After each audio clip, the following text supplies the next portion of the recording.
Hi, welcome to James Miller Lifeology, where you learn to simplify and transform your spirit, mind, and body. My name is James Miller. I'm a licensed psychotherapist and a composer. Thank you so much for tuning in today. Let's get started. Thank you so much for taking time out of your busy schedule to listen to this show. When you're done listening, I hope you take a minute and write a quick review on whichever radio or podcast platform you've heard this show. Your insights will help others to be inspired and encouraged. I have a great show for you today. I'm going to help you find acceptance after loss. I'll also be interviewing powerlifter and motivational speaker Chris Ruden. He shares his inspirational story of being born with a congenital birth defect, but through hard work and dedication, he turned what could have been a stumbling block and created a stepping stone. For more information about Chris, please visit chrisruden.com or follow him on Instagram at Chris Ruden. That's Ruden. I have some exciting news. Did you know that I'm on the radio 3 times a week? You may hear me on this same station on Tuesdays at 1:30 p.m., Fridays at 9:30 a.m., and Saturday at 12:30 p.m. You may also hear me anytime on iHeartRadio, as well as on all the other major podcasting platforms, including iTunes, Spotify, Google Play, Stitcher, and many others. Simply search for the show name James Miller Lifeology, or simply go to jamesmillerlifeology.com. Are you struggling to find your purpose? Has mediocrity set in and you can't imagine doing the same thing for the rest of your life? Are your relationships struggling or you aren't sure how to make long-lasting changes? Then contact me, James Miller. I will help you recognize the areas in your life that are going really well, and then we will look at the areas in which you're struggling. We will create actionable solutions to help you create long-lasting changes. You don't have to do this alone. Go to my website, jamesmillerlifeology.com, and click on the page Work with James. Fill out that form, and it will be sent directly to me. Don't let another day go by without finding your way. Your change can start today. Once again, go to jamesmillerlifeology.com and click on the page Work with James. Fill out that form to get started today. Acceptance after loss. Life happens to all of us. In my field, we have a fancy term that's called radical acceptance. Radical acceptance basically means you create a snapshot of your life right this minute, and you accept the facts as they are. You remove the emotion from it, but you create the facts of your life at this moment.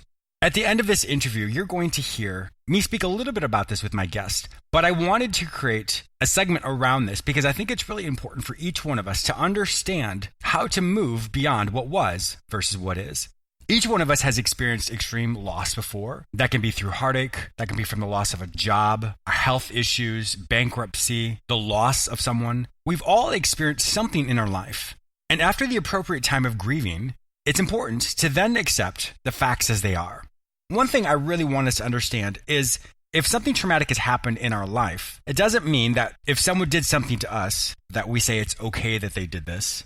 It causes them not to take responsibility or minimizes the situation in any way. It's just simply taking stock of your life right this minute. The difference is when people unfortunately get caught up in everything that they've lost, their future looks very bleak.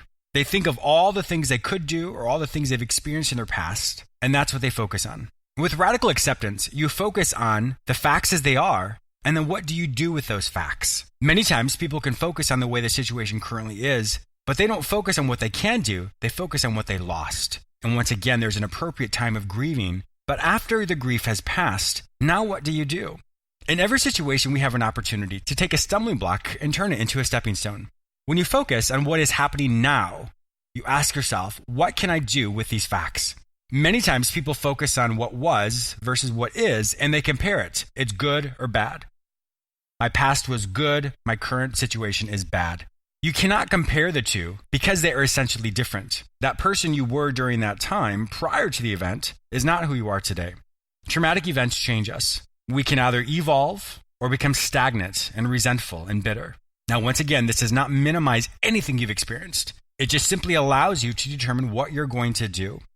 Now, radical acceptance is not a one and done. Essentially, you wake up one day and say, okay, what is different? How do I accept life as it is now and I move beyond this?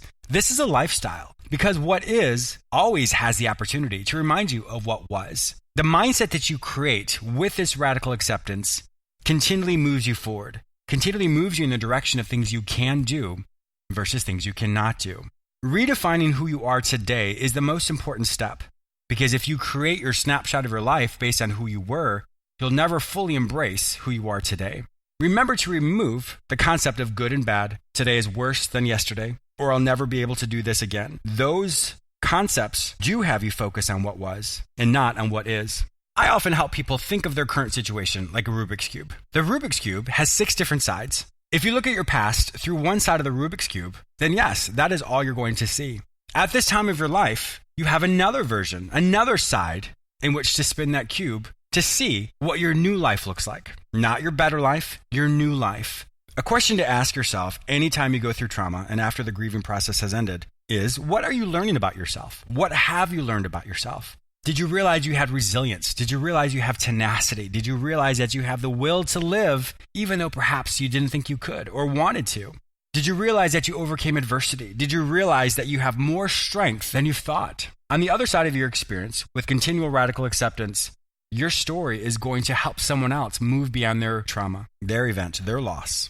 So I really want to encourage you that regardless of where you were versus where you are today, do not compare those two. They will always be different. Different is not good or bad. It's just simply different. What was will never be, but what will be is what you decide it will be.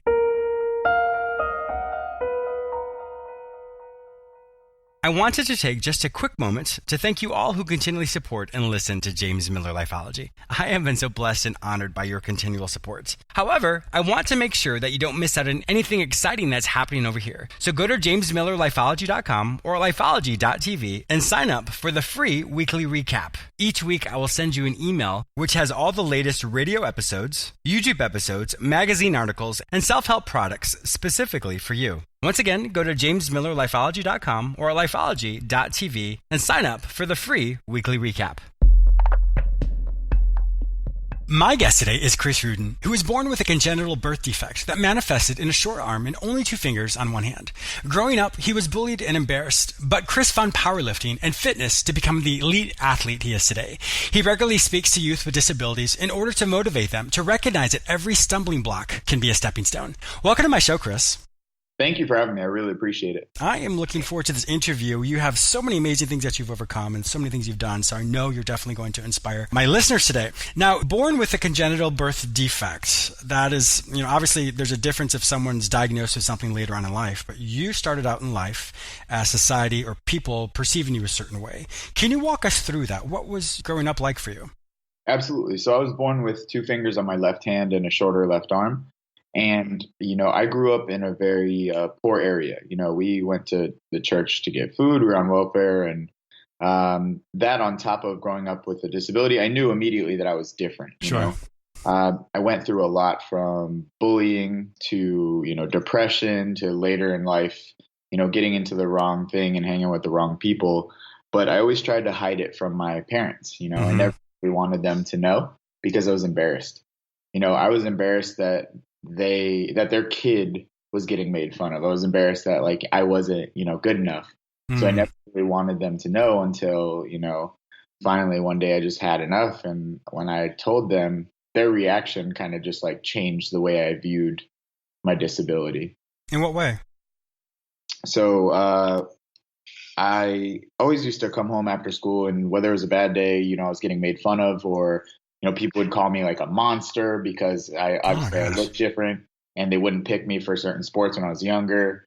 So one day, just this kid named Patrick just got to me. And I remember going home and running in the bathroom, and I was tears were rolling down my face, and I looked at myself in the mirror and I'm like, you are a monster. It's I was just so down on myself. I couldn't hide it from my mom anymore. I was like, Mom, I don't want this. You're a nurse. Fix this. I don't want to be disabled. I don't have this gross arm. I'm tired of being the monster. And then just seeing my mom break down and cry, and all she could really say was, I'm sorry. Sure. And what could she do? Yeah, of course. Exactly. There's nothing you can do as a parent, and she's a nurse too. So to be in the medical field, it's man, I can't imagine what that would be like. So it was in that moment, I was like, okay, I have to do something else. Complaining about it's not going to work. Not to say that was my ultra defining moment where I decided what do I want to do with my life, but that was one of the many moments that I It was a realized, mind shift, of course. yeah, I had to do something different, you know?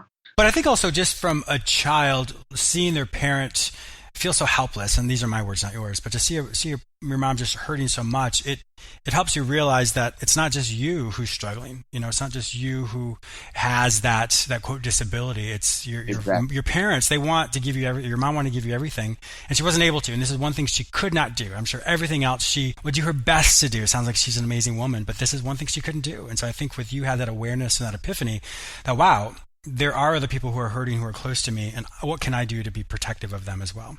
Exactly. So it started to lead me to think like, all right, if I can't change my situation, what can I change? Mm-hmm. What can I do? There has to be something I can do, you know, instead of, living this life of, oh, I can't do anything about it. The ball isn't in my court. I was like, how can I kind of, get some control over my life? And it turns out I did have control. It was just over my thoughts and my behaviors and my reactions to the situations that I found myself in. So that was kind of like the starting point for everything that I've built today.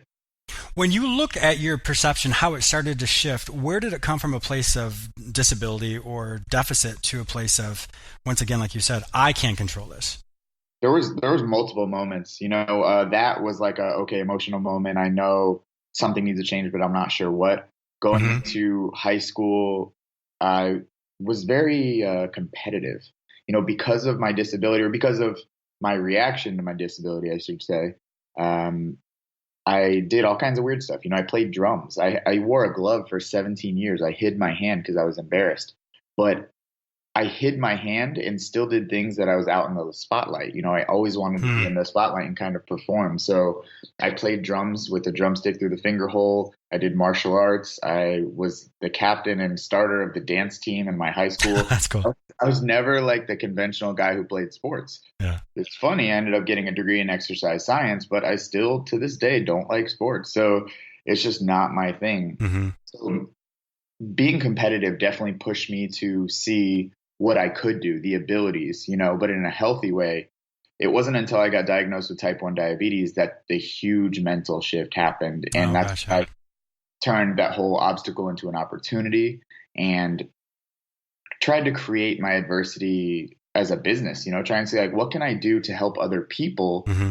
my struggle, I know that I teach best what I need to learn most. So for me to help myself, I have to help other people. That's just how I learn. That's how I grow. And, once I kind of was serious with myself and leveled with myself, like this is what you have to do, I loved helping people and I took it seriously. I took it as a job and here we are, That's great. When you were diagnosed with type 1 diabetes, and obviously that's no one's expecting that.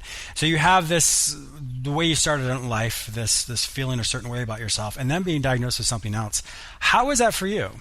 I honestly think the only reason I was able to deal with, getting diagnosed with a lifelong condition, and a lifelong autoimmune disease, it was because I had been battling the mental struggle of living with the disability. And I had finally learned how to kind of be okay with myself. I still hid my hand, Sure. but I was okay with myself. Before I really was not okay with any part of myself. Mm-hmm. And at this point, I was doing a lot better. So when the diabetes came and I was like, okay, you got to do the best with what you got where you're at. I read that quote somewhere and I'm like, okay, what can I do with this? How can I use this as momentum? At the time I was studying law in college. I wanted to be a lawyer mostly because I just like to argue with people. And I think that's not a good reason to be a lawyer. There's a lot more than that. Now, if that was the job description, I 100% would be amazing at it. But seriously, I ended up deciding to switch to exercise science because at the time that was my biggest goal. I conquered dancing and drums and all this other stuff, but bodybuilding and lifting, I was told by so many people I couldn't just because I wasn't symmetrical, and symmetry is what they judge on. Sure. So I was like, okay, I'm stubborn, I'm competitive, I'm going to take that as a challenge. I got into exercise and I was like, maybe I could start, working with other people with exercise because that whole teach best what you need to learn most. Mm-hmm. I ended up finding a client. Well, they found me, an 11-year-old with cerebral palsy. Oh, wow. Mom reached out to me and she's like, I think you would inspire him. And at this point, I'm like, inspire? I'm like, I'm the one who needs inspiration, Sure. But she's like, I think you would inspire him and you could really help him. And I would love for you to work with my son. I was like, let me give it a shot. I went out and bought a bunch of equipment and I went over to her house and me and this kid, David, connected like on it's amazing. A crazy level. Like I worked with him every single week for 6 months and we had so much fun. And this kid taught me more about life than I ever learned on any TED Talk or podcast. Kids were making fun of him because he could barely walk, you know, and kids were making fun of him at school. And he told me that. I'm ready to rip their throats out. I'm of course, I am too right now hearing the story. Right now, like I'll go, you know, I can train you from jail. We're good. And before I could get mad, he stopped me and he was like, but it's okay, Chris. They don't tell me who I am. And I was like, what? Oh my gosh, this 11-year-old just taught you this huge lesson. Exactly. I'm like, I just learned the lesson he talked about last year. And I worked with him 8 years ago. You get what I'm saying? That is amazing. Now, wow. Months after working with this kid, he ended up running on the beach for the first time. Oh, that's amazing. Wow. So exercise, fitness, working with people was my goal. I was on the right path, diabetes. Now I'm in exercise science. Now my whole business is based on exercise. Boom, things were starting to move, you know, and that's when I really started to feel like, okay, maybe I can do a little bit more with my life than just be that disabled kid. Yeah. And you transitioned into multiple things. I mean, we're going to talk in just a few minutes about, I know you're on the NBC Titan Games, which is an amazing show, but you also now have a prosthetic. Walk us through that. So after getting into exercise science and all that, I ended up starting competing in powerlifting because I found out I was strong, but I wasn't big enough to do bodybuilding yet. I did my first powerlifting meet and I won. And oh, congratulations. 7 meets after that. And then I broke 4 state records and 1 unofficial world record for the strongest disabled diabetic powerlifter in the world. So oh my gosh. I was like, okay, I like powerlifting. Powerlifting is good. I like lifting heavy weight. This is fun. But at the time I was still hiding my hand. You know, it wasn't until I got a prosthetic arm that I took my glove off. I hid my hand from my girlfriend, from my friends. It wasn't until November of 2018 that I finally took my glove off after 17 years of wearing it. How was that for you? That moment was insane. And of course, I do everything on such a ridiculous scale. I was like, let me just make a video of me taking my glove off and post it to the internet because I'm scared for one person to see. Let's let a bunch of people see. And by a bunch of people, that video went so viral, I hit 2.8 million views. Oh my gosh. Wow. At this point, you know, it was a little bigger than, you know, just showing one person. So it made it easy for me to, you know, kind of be open. Well, because people were celebrating it. They weren't seeing it as a deficit. They were seeing this as a milestone. So I think just that reframe for you, that support you got from all those views and all those people saying those great things, it also solidified what that meant for you. It was absolutely insane. These people were messaging me. I've been hiding my disability from my wife for 20 years. I'm like, the messages I got from support was crazy, you know? Wow. So the prosthetic arm helped me a lot with the mental stigma of being okay with myself and being disabled. Some people are outright really cool with it. Some people aren't. And as a guy, we struggle with this stigma of, oh, you're not supposed to be self-conscious. You know, you're not supposed to have any emotions. You're not supposed to do anything like that. You're just strong, you know? No, we're allowed to. We're human, you know? And that prosthetic helped me with that huge mental hurdle. Not to mention, I started developing carpal tunnel in my right hand, which is just from overuse, only having my hand. So the prosthetic helps me with a lot of daily life functions, and it looks super, super cool. I know it does. I saw the pictures of it. I was like, that's really cool. You look like a superhero. Exactly. So, which led me to what I'm doing today. Now I travel the country and the world speaking to kids, kids and adults, whether they have disability, diabetes, or even at conferences and sales meetings about overcoming adversity and my message, which is limitations are self-imposed. Yes. Which is very true. I mean, everybody has some type of, I don't want to use the word deficit, but there's something in each of our lives that is a stumbling block. And so many times we don't realize that, well, for one, we haven't identified that it is a stumbling block. We just allow life to just treat us a certain way. Side. Yeah. And we kind of decide that you can't do anything about it, but that's our decision to lie to ourselves, you know? Yes. People come up to me all the time and they say, oh man, I would love to help people. I'd love to do what you do, but my story isn't as cool as yours. I'm like, listen, every single person listening to this podcast right now, including you, has the same story as I do. Certainly. You went through some crap, you got over some crap, and more crap's coming. If you can package that in a way that can tell someone how to help, themselves get better, you're going to make a huge impact.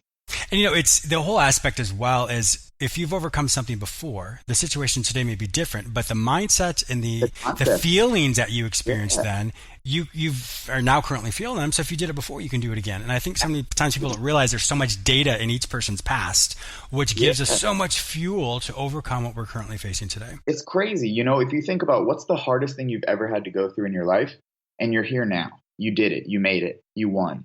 Yes. You took another breath. Yes. Exactly. You're here. Even if it didn't go the way you wanted it to, you're still here. So if you can get through that, I promise you can get through everything else. I like to teach people that every situation in our life is like a jigsaw puzzle piece.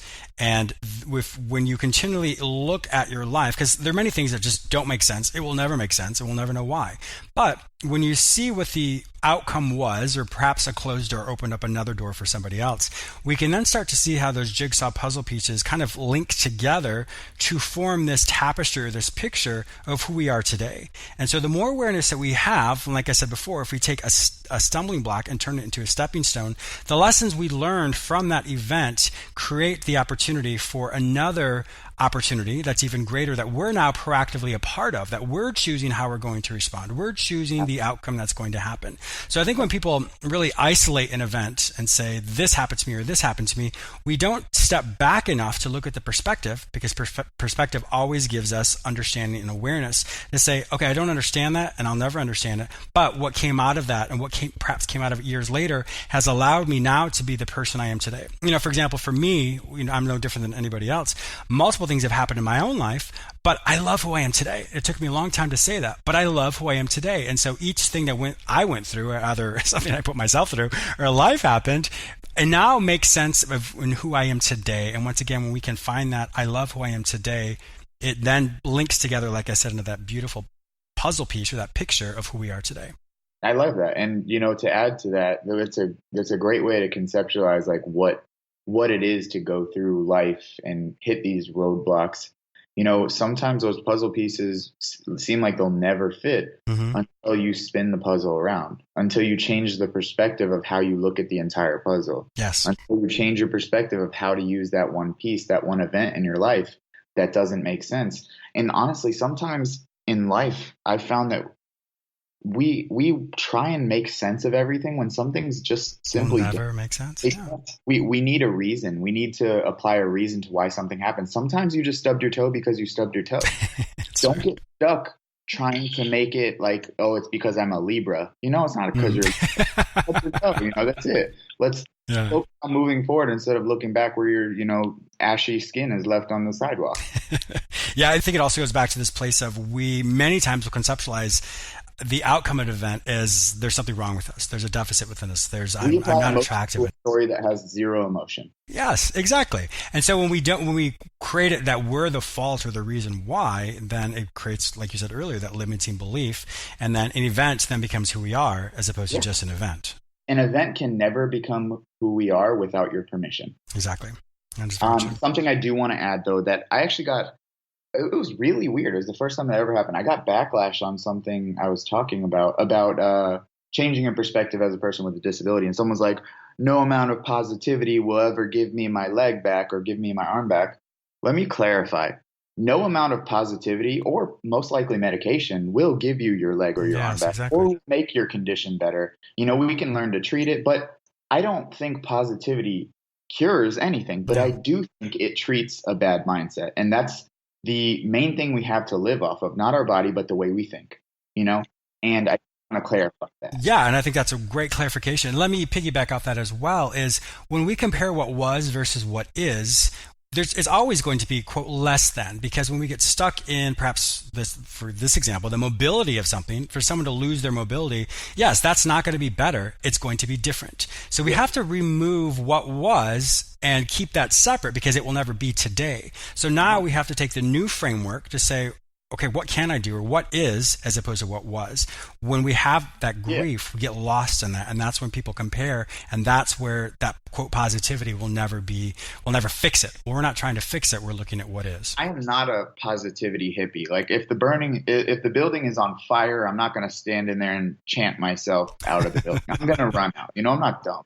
Yes. But seriously, if something happens, if I were to lose my legs and I couldn't walk anymore, it would change my life. Of course but it doesn't mean it would change my message and my vision and my purpose, because my purpose is to help other people regardless of my limbs or digits or what I'm going through. My purpose is to help other people, Yes. So that, to me, that's my personal thing, I will always be driven to do that regardless. As long as my heart is still beating, I will find a way to do that. Well, it's the augmentation or the changes of what we can do versus what we cannot. And I think once again, when people get stuck in that, they get stuck in what they can't do, and Correct. Then all they do is drill what they can't do. And I don't need a reminder of what I can't do because I'm well aware. I need a reminder of what I can do. And I posted a little quote yesterday on my Instagram. Only people who can see the invisible can do the impossible. Yes. And when you think about stuff like that, like, your vision has to be bigger than what you went through. If it isn't, you're only going to have the past as your future, and that's not going to get you anywhere. Exactly. Especially if you feel it comes from a place of feeling less than, then yes, then your perception, what we call in my field emotional forecasting. What I feel today, I forecast to my future. If I feel it today, that means I will always feel it. And that unfortunately causes us to get stuck in not being able to become who we fully could become. We get stuck in what we cannot be. I like that. That's awesome. Well, Chris, it has been an absolute pleasure having you on my show today. If my listeners would like to find out more information about you, to follow you on Instagram, to watch you on NBC, the Titan game, where would they find all this information online? My name is Chris Ruden, so everything at Chris Ruden. You can find me on Instagram, YouTube, or my website, chrisruden.com. And you can catch me on the Titan games with Dwayne "The Rock" Johnson on NBC on Thursday nights. Excellent. Well, Chris, thank you so much for being a fantastic guest on my show today. I really appreciate your time. Absolutely. I had a great time. Thank you for having me. I also want to thank you, my listener, for tuning in today. Please subscribe to this radio show through whichever portal you join me today. Also, please go to my website where you may sign up for the free weekly recap, watch my YouTube episodes, read the articles I've written specifically for you, and purchase my previous guests' self-help products. If you'd like to work with me, be a guest on, or advertise on this show, visit jamesmillerlifeology.com. Be sure to follow me on all social media platforms under the name James Miller Lifeology, except for Twitter, which is James M. Lifeology. Once again, thank you so much for your support, and I'll talk to you soon.